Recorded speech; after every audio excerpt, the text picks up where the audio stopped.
Hello everyone and welcome back to our channel. This is the Three Strands podcast where my co-host over here and I talk a little bit about everything, but mainly parenthood, business, and relationships. My name is Kayla for those of you who are new. And my name is Terrence. And we, like I said, are the hosts of this podcast. So make sure you all subscribe, leave us a comment if you like this content, and of course hit that thumbs up button. So today we wanted to talk about, well, first of all, as we are recording this, what is today? I don't even know what today is. February 17th. Yeah. So Valentine's Day just passed. How was your Valentine's Day? It was all right. You know what I'm saying? I didn't really get what I wanted. But it was straight. And what did you want? What did you want? But she, oh my goodness, she had received the early Valentine's Day gift plus he about to laugh because he know I'm about to tell the truth. Really? Yeah. Really? Keep playing. But she received the early Valentine's Day gift that she picked out and wanted, but it was good. It was good for the most part. Yeah, I enjoyed Valentine's Day. How about yourself? I'm about to change my answer because he done went through all of that. So, what did you want for Valentine's Day? What did I want? You just said you didn't get what you wanted, so what did you want? I wanted a 20-second French kiss. 20 seconds. French tongue and all. You know when you have French people kiss, they get wet, sloppy. You my wife. I think I deserve. I'm a germaphobe, y'all. I don't do all of that. Anyway, okay. So today we're not talking about French kissing, but we are going to talk about something. And y'all, if y'all have anything that y'all want us to talk about, please leave it below. Cause listen, trying to produce these topics can be a little rough because we want to be relevant and still give you all something interesting. I couldn't find nothing interesting to talk about cultural wise. That was somewhat positive. So I said, we're gonna make it work. Yeah, I threw out the Gorilla Glue Girl. She said it was late. That's late. Like we should do that 2 weeks ago. I'm totally behind on social media. Yeah, he has nothing but old friends on social media. So I would tell y'all to follow him, but don't do it. She keep me hip on pop culture. See how old he just found it? Hip. So before we get started, let me remind you all, if you are new here, you just seen my daughter jump on my couch. So our kids are in the background. They may make an appearance. Hopefully not, but we shall see. So today, speaking of our children, we wanted to talk about, I guess kind of sort of them, but really more about us. So the topic is, what have our kids, or what has parenthood in general taught us? Now, let me just say, we are not experts. We have been parents for 6 years, and I feel like we've learned a lot. It'll be 6 years. 6 years. Grayson turned 6. August, right? Yeah, 6 years. He's 5, so I had to process it for a second. I'm gonna just let him host the podcast. Okay, so so that's what we're gonna talk about today. So let's get it started. That's why I looked at you. You want me to go first as usual? You gotta ask me the question. Did y'all hear the question? What has parenthood taught you? What has parenthood taught? Okay. What has parenthood taught me? So a lot of things, but I guess the first one would be, I feel like parenthood is a reflection of us. So in all of our kids, really, I can see things that remind me of myself, and sometimes that's a good thing and sometimes it's not. So yeah, it has taught me to really check myself because I know that it's always someone watching, and I know that no matter what I say, they're more than likely gonna do exactly what I do, even if what I'm saying is the opposite or is the right thing. So yeah, it's really just taught me to kind of be real careful about what I'm doing.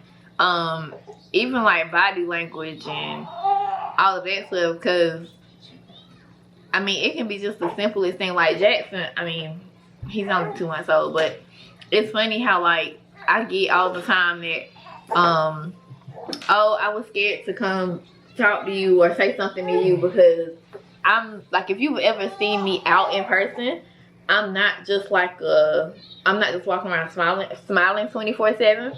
And it's not because I'm not happy. It's just my face just does. I can't. It hurts. Okay, I can't. So, I've had people tell me like, "Oh, you're so cool," but I didn't think, I was scared to come say something because you seem like you don't. I don't know. I think I'm approachable, so I don't know. But I've even noticed with him, like before he started smiling and he hit that milestone, like some of the facial expressions he would give, I was like, man, is that how I make people feel? What? I never asked for your amen. What? So yeah, that's one thing for me. So what else? So what has parenthood taught me? It's taught me patience. I'm dealing with the kids, and they kids, so they are full of energy. They are playful, and immediately some things that you tell them to do, they may not do immediately. And so learning how to be patient and allow the growth process for the kids to understand what we're telling them to do. Like when Grayson asks for apple juice, and I may be doing some work on the computer, and he would ask for apple juice, and I say, hey buddy, hold on 1 minute, when I get down I get it for you. He'll ask again, he'll ask again, he'll ask again and again and again until I finally get up and get the apple juice. And so sometimes we can be like that with God. We ask him for something, and while we're going through the process, we continue to whine and re-ask and get on his nerves, basically. And so it's taught me patience. It's taught me grace as well, dealing with the kids because they're so young. It's things that they don't really know how to do, and sometimes as adults we consider things as common sense, but they're still learning and growing, right? And so it's taught me grace to be able to slow down and really understand their mindset where they are. Loving on a different level. Just the way that our kids love us and depend on us for everything, it really means a lot. Tori, our only daughter, she will literally fall back and trust that I'm there to catch her without even thinking twice. I may have turned around looking at TV, and she will literally not think twice and expect daddy is there to catch her. So it really has really made me understand trust and love on a different level because it's really unconditional. They see us, mama and daddy, and they trust us for everything, for their well-being. Okay, so I guess I would also say focus. Because as somebody who purposely chose not to, I guess, work outside of the home, I still do work, and I still am in school, and it's a bunch of other things that I do that I have to get done on a daily basis. So it's not like I'm just sitting here eating food all day, which would be great, but it has taught me to focus because, like, one thing that I always preach to my clients is I personally do not believe in balance. I believe that everything is important and everything has a time, and sometimes your kids need you one of your work does, and sometimes there's things that has to be done at work and your kids are fine, they just want your attention for a second. So for me, it's taught me how to focus. It's taught me how to I guess delegate and actually like put a name on something. Like yesterday, for example, I know for a fact all my papers are due on Tuesday, but for some reason I procrastinate and I got senioritis and I'm over it. So I was trying to do a paper. Terrence was out on the road all day. Grayson was sick, so it was me and all three of them by myself. I had a work call to be on that lasted like 4 hours. Like, it was a lot of stuff going on. I cooked yesterday, y'all. It was just a lot of stuff going on. So I've definitely had to learn to, number one, focus through all of that stuff, but then to also know where to put that focus at what time. So, like, granted, Grayson he was sick. He's not. The boy's fine, okay? He played the game all day yesterday. But I know, like, okay, maybe he needs me at this time, right? So, like, just like I'm talking to y'all, I know he's asleep now. But I knew that we was not gonna get through this without one of them coming over here. So just learning how to delegate my focus and my time, and then also giving myself grace and understanding that everything ain't gonna get done whenever I want it to be. Like I'm such, and I think I said this before, but I'm such like a type A personality. I want everything done on time. I need things to look a certain way. At this point in life, my kids have taught me if it gets done, it gets done. My kids are not gonna love me no less if I don't know, if I don't sweep today, or if the bed is not made today, or whatever. Granted, those are things I want to do, but if it comes down to me spending time with them over me making the bed or whatever, I'm pretty sure they would, you know, rather me have that time with them. So I'm definitely learning and have learned to just be okay with learning how to focus. And even on the times, again, like I don't get it right, or you know, I can tell like, okay, I should have been doing X, Y, and Z instead of this. I'm learning to kind of just be okay with learning those lessons and not really being as hard on myself as I used to be. Right. And that's good, because parenthood, I mean, is so rough, so difficult. I mean, it's the kids grow and change daily, weekly. And one of the main things that parenthood has taught me was dealing with my own childhood trauma.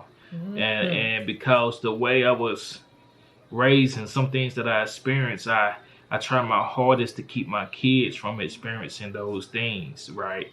And you know, holidays and Christmas and Thanksgiving, when those type of holiday seasons come around, I immediately go back to my childhood, right? Thinking about what I was longing for during the holidays and what I missed out on. And when I see the experience that my kids get in the now compared to my past, it takes me to this kind of depressed state of mind, because I'm reflecting on the trauma in the past and the things that I didn't receive, so I can barely enjoy the now. And so it has really taught me to deal with the childhood pain and the trauma that causes a lot of my interaction today, as well as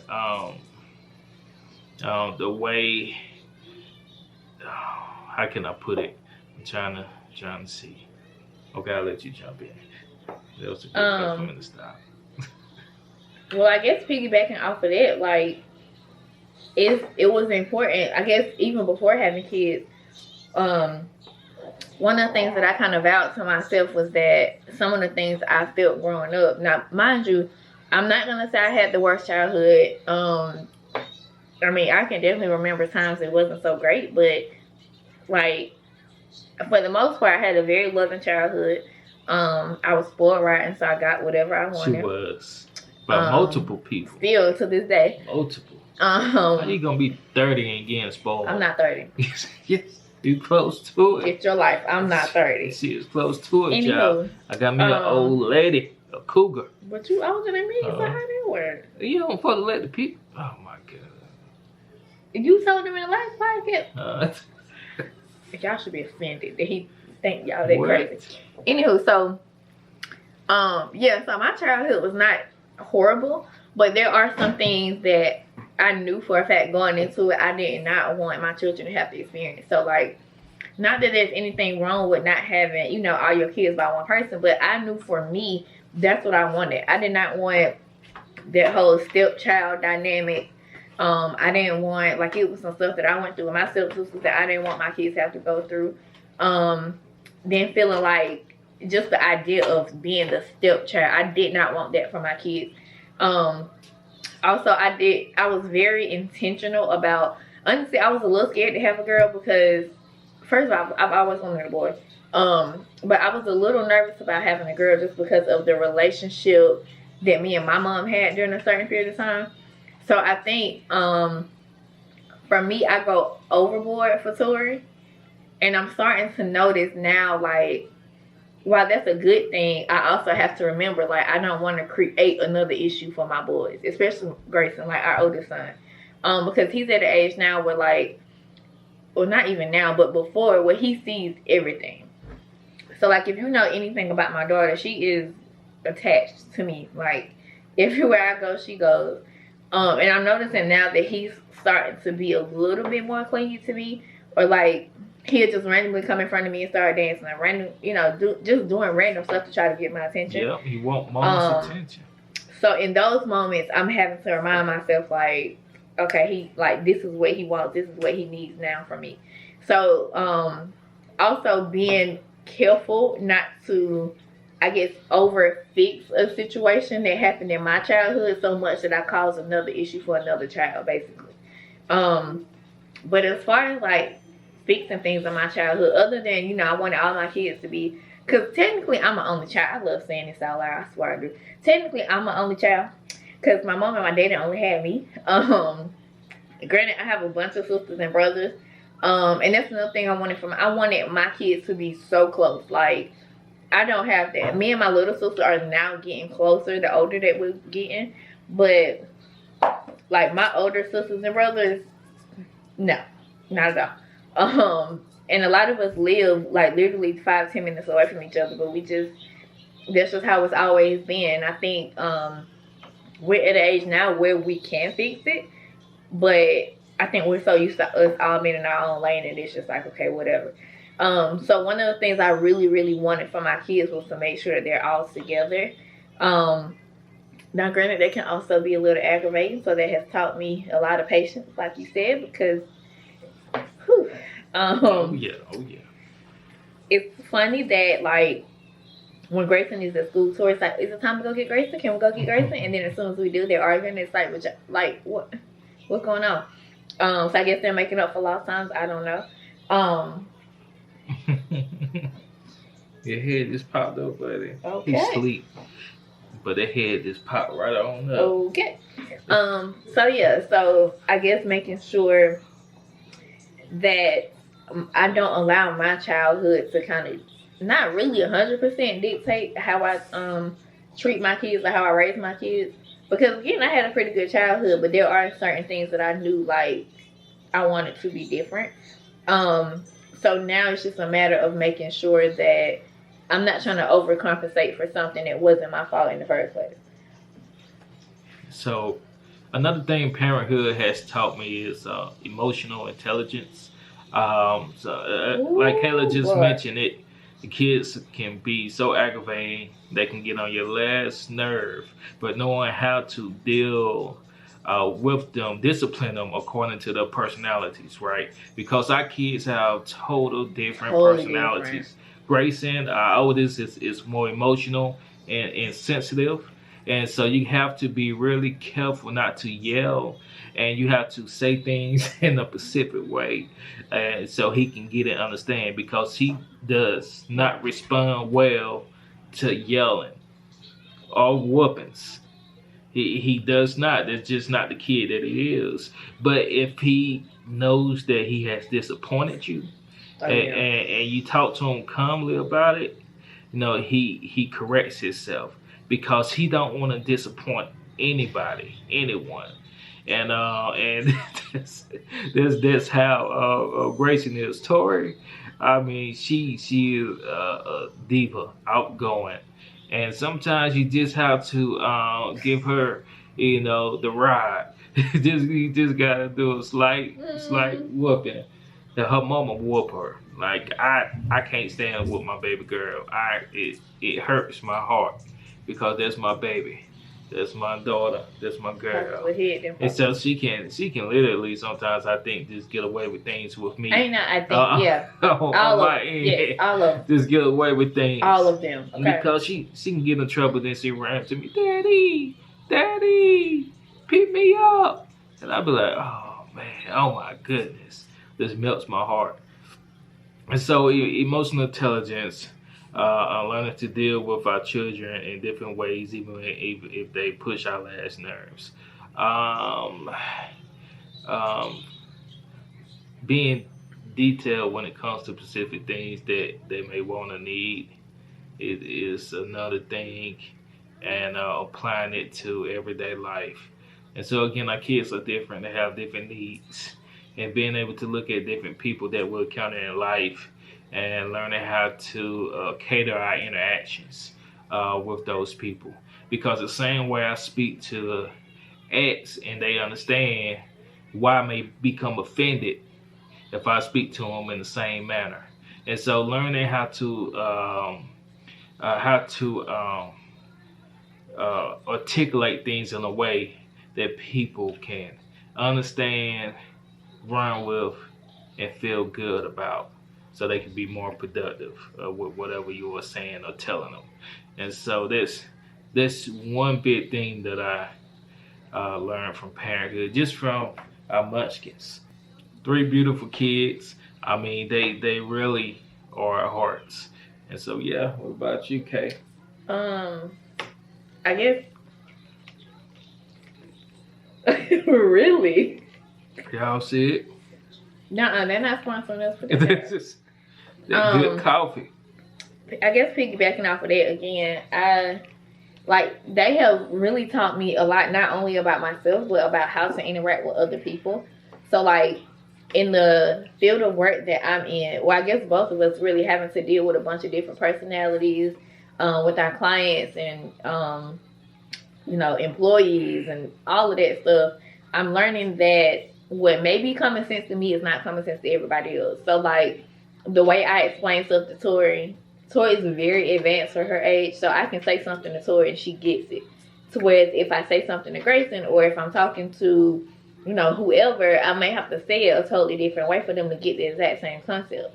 So for me, just understanding, like, just because I speak a certain language doesn't necessarily mean somebody else is going to understand exactly what I'm trying to say. So learning how to get on their level has been important for me, not only just personally, but business-wise too, because, I've had some clients who made me feel like I was talking to my kids, but my kids have prepared me in many ways for that, again, because just learning how to interact with people on their level has been so important, especially with our older two, because I think sometimes, at least for me anyway, I really do be thinking that they're twins sometimes.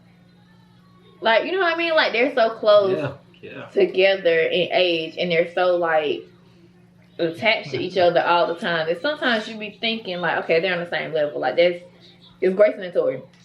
Oftentimes, if you see Grayson, you're going to see Tori, and vice versa.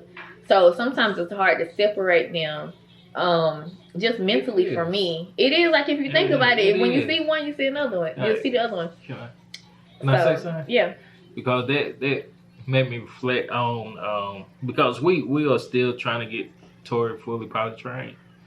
And she's 3. Hooray for and Grayson, he was fully potty trained when he was 3, mainly because we clamped down really hard because he had to go to 3K to school. Tori didn't have to go to 3K, so we've been a little bit more relaxed. But she was having... well, not only that, though. We also knew that it was another baby coming. Right. So we knew he was going to be in diapers. And, their whole middle child dynamic was weird. So we didn't want to push her too hard. And so we didn't push her that hard, and so she kept on making a mistake with going to the bathroom still on herself while we're trying to get the potty trained. And I really was becoming so aggravated, with her not knowing when her body, when she feels like she has to use the potty. Which I think she did. And I became so aggravated, but really it's on us. It's on us. And looking at that and knowing, like, hey, when we really tried 100% with Grayson, he learned it just like that. We went to orientation and they said your child has to be fully potty trained to start 3K. The next week. And in 1 week, he was fully potty trained. So that tells us that if we apply ourselves 100% to it, we can do it. And so that made me reflect just while you was talking on that. And I'm really open and vulnerable. When we talk about parenthood, it still equates to me looking at some challenges as me as a child and how my parents was, because a lot of times we parent based off of what we experienced growing up, how our parents parented us, good or bad. And even though we try to fight it so hard, if we had a negative parenthood experience with our parents, us trying to avoid that can lead to us slowly slipping into that same type of parenting style. And so I remember my parents got a divorce. They went through a lot of things, right? And I remember I was either in first grade or something, and I remember watching Blue's Clues. You remember Blue's Clues? That was the show back in the day. My mom had just made me a ham sandwich, so I was eating a ham sandwich, or bologna sandwich, one of them, watching Blue's Clues, and I think apple juice or orange juice. And then I heard yelling in the kitchen. I heard yelling in the kitchen, and I heard my pops stay in the living room. And so I heard yelling in the kitchen, and it was about for 1 minute.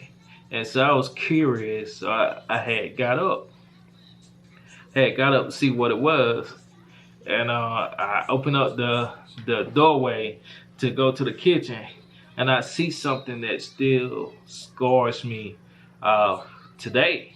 And to be completely vulnerable with y'all, it was domestic abuse, right? And I witnessed two parents that I love going through this traumatic experience, and I still picture that so vividly, what it was. And that day, I didn't understand how two adults, or a man could, and I vowed to never have my wife to experience domestic abuse, not physical, not verbal, but because that is pain, and to a relationship that's traumatic to a relationship. And so I made sure where I'm going is making sure that, again, that those experiences doesn't affect my current relationship, my current marriage, my parenting style, because verbal abuse is real. When you talk down on your kids, when you tell them you'll never amount to anything, or oh, I can't believe you can't do this, you need to try hard, and you completely just fuss and not congratulate them on the good and the way they are progressing to the finish line, that can hinder a child and cause a lot of emotional imbalance within them. It causes low self-esteem and all these certain things. Because when I seen my parents do that, the next day at school, I can remember it like yesterday. I was sitting at my desk, and I had a piece of paper and a pencil, and I started drawing a stick figure with a gun in his hand, and with the gun pointing up to his head. So basically suicide. Basically, the stick figure was going to commit suicide. And one of my friends at the time seen it, was like, yo, like, gee, you good? And he told the teacher, he snitched. And so I was at the emotional point that I really wanted to, it affected me. My parents' situation affected me so bad as a kid that I wanted to take my own life based on my parents' interaction. So that's so vital, because what we do as parents influences our children's emotions. When me and Kayla have a disagreement, our kids are sitting right there looking, right? Especially when we start raising our voice. And it's been a couple of times in which Grayson or Tori would say, stop. What's wrong? And so it checks us at that point. And because they are really influenced by our parents' interaction with each other. And vice versa, when we loving on each other and we kiss or hug, they looking at us just smiling.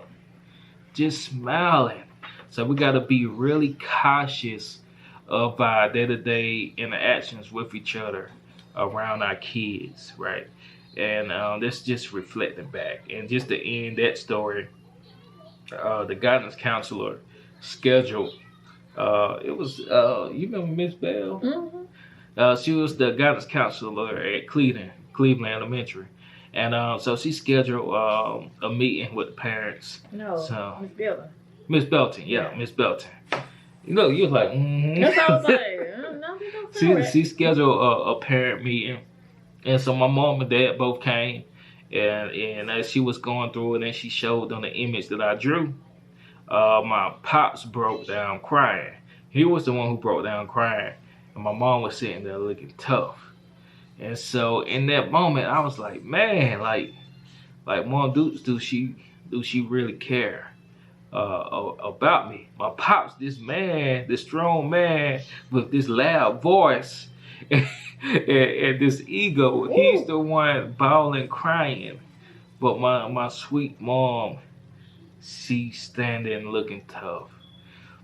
And that really affected me, and not till recently I finally understood the place that she was in at that time.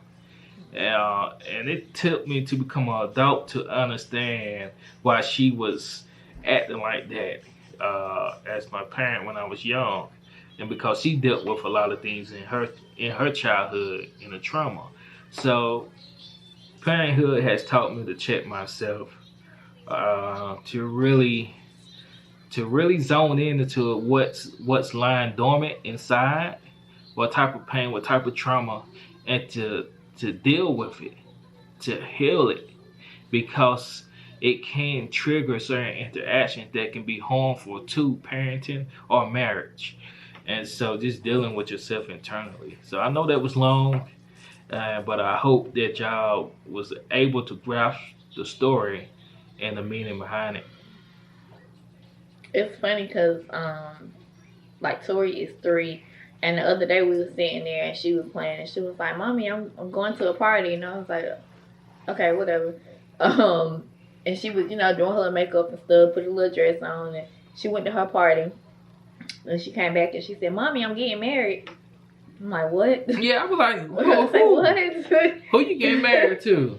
So, I mean, granted, our son has never, played pretend like that, but it's amazing, like, the stuff that they get, because, I mean, we never sat down and said, "Okay, so I'm mommy and this is daddy and we're married," right? So that means, like, we've never had those conversations. So to see her just pick up on stuff like that from, just our everyday interactions with them is crazy. And it makes you remember that, again, they're watching everything, the good and the bad. I mean, I can remember times where, I even recently, I was at my aunt's house and one of their friends came over and they started talking about something. And they was like, "Oh, you're too young to remember." And I'm like, "No, I remember that." Like, I remember. You'd be surprised the things that, even, the things that you think you don't remember, or the things that you think don't really affect you. I really believe, like, God gives you kids to really get yourself together, because, again, it's a lot of stuff that I've had to kind of sit with and really deal with when it comes to not only how I raised them, but realizing, like, they're looking at us, and one day they're gonna grow up and be like, they're gonna go through something, and it's on us to, number one, be able to be, like, have real conversations with them, and then to also just be honest about, where we are and how we got over it, because I don't even think, trying to think, I don't think me and my mom have ever had, I don't think, like, after a big argument, and we've had a few, I don't think there was ever a time where we came back and sat down and had a conversation. Ever. It just was just like, that's just my mama. That's just, whatever. And then we move forward. Right. I love you. Yeah, it's like, I love you. You ain't changed yet. It's whatever. Don't. Okay. So yeah, so making sure that we do that with our kids, like, even to this day, if it's a situation, like, I remember the other night, Grayson, we're gonna get off of Grayson in a minute, but boy, did he teach you some lessons. He did something and he got in trouble, and Terrence felt so bad, like, just even having to discipline him, to the point where they had, like, a full conversation about he didn't take the medicine.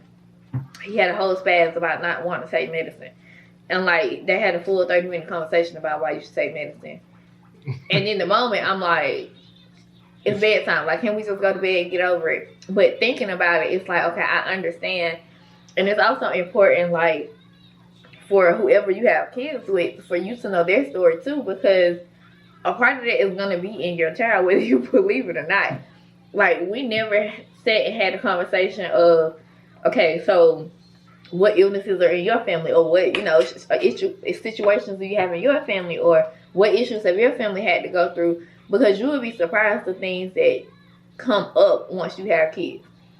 You know, generational curses are real, like 100% real, and I think we've made that one of our biggest goals, to make sure that we pointed them out first of all, but then also being bold enough to hold each other accountable when we see, you know, those things happening. So it's important for us, because it's been plenty of times where parents will be like, look, they want your attention.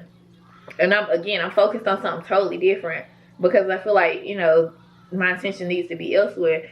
But it's good that we're able to point those things out, because, again, either one of us are guilty of this. But, like, he can be on the phone talking to a client, and Tori's like this, like 10 minutes, just, and he ain't paying no attention, because we're so used to them constantly pulling on us. But sometimes you can just tell, like, okay, they really need me in this moment. So parenting has been interesting for the past 6 years. But it's funny because, like, we've had these conversations many times. I don't know if y'all can even relate to this, but sometimes I look at my kids like, where did you come from? Like, I still cannot believe, like, the conversations we had dating. Really, they came from the seed, the righteous seed. The conversations that we've had. He's graced me with. Ain't these kids beautiful? Y'all look at Jackson. You can't really see his face, but he's sucking his thumb right now, and I think he's hungry. Anywho. But they're amazing, man. Cause he blessed us with righteous, fruitful seeds can I finish? That combines with, can I finish? You know, wonderful, productive eggs, male and female. You understand Adam and Eve? Y'all heard about Adam and Eve? Like he wanted a mate. Mm-hmm. God saying that Adam was longing for something more to care for, and just from not just the land, not just the animals, but he sensed that he needed a mate, a helpmate. And so he put Adam in a deep sleep, and he pulled and created Eve for Adam. And when Adam seen her, he was like, whoa, man, woman. And for a man, and he was satisfied. I mean, Adam seen all the curves. He seen all the voluptuous, all the goodies that Eve had, and Adam was like, "Man, it's time to make some babies." And so, yeah, that's where they came from. It came from the whoa moment. And all my adults, all my people, married people, all you should know about that whoa moment. That moment between husband and wife, man and woman. That whoa moment. You know what I'm saying, Carol? We're gonna end right there. that whoa moment. Completely ruined that. So how? Okay. How? So, but yeah, parenthood has taught us a lot, and it's continuing to teach us more and more on a day-to-day basis. And so we're glad to be able to talk to y'all today about parenthood and what it's taught us. And like Kayla mentioned earlier, send in topics that you would like for us to discuss.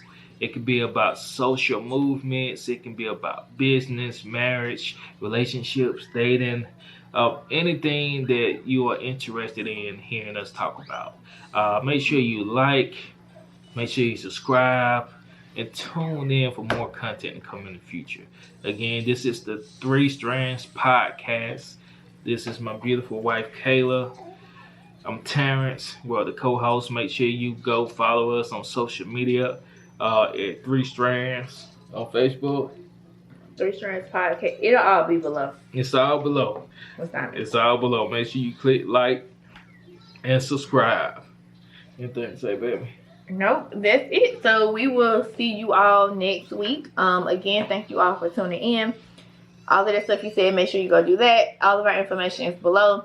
Hit that subscribe button, and we will see you guys next week. And remember, if you are parents, you have felt that whoa moment. And so understand the